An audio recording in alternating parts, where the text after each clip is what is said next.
The Bridge of Understanding.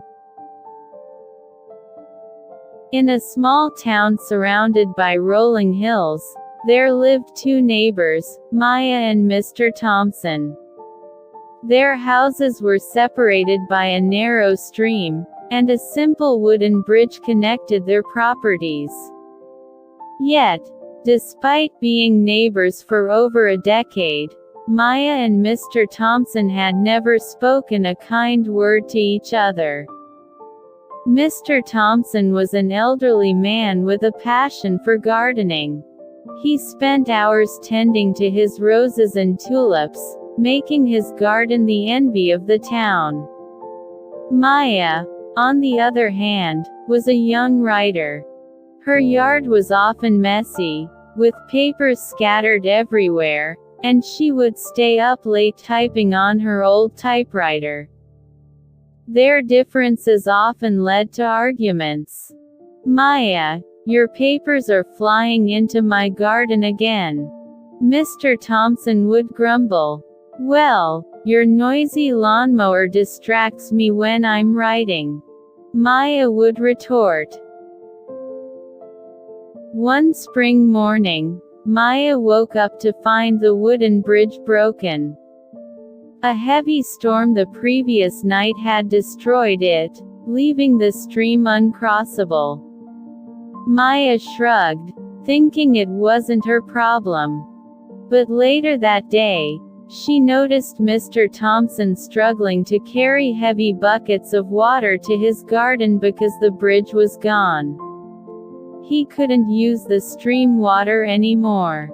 For a moment, Maya hesitated. "Why should I help him?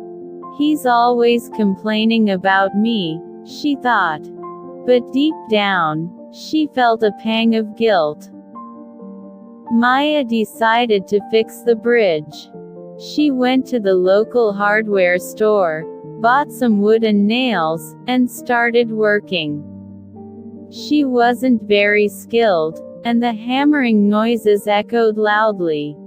Mr. Thomson came outside, looking irritated. "What are you doing now?" he asked. "I'm fixing the bridge," Maya replied without looking up. "You fixing? That's a disaster waiting to happen," he muttered. "Well, you're welcome to help," Maya said with a smirk. Surprisingly, Mr. Thomson grabbed his toolbox and joined her. As they worked together, something unexpected happened. They started talking. At first, their conversation was simple and formal. Maya asked about gardening, and Mr. Thomson asked about writing. But as the hours passed, they began to open up. "Why do you love gardening so much?"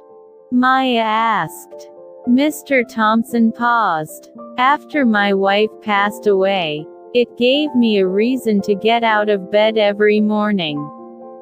She loved flowers, especially roses. This garden keeps her memory alive." Maya was silent for a moment.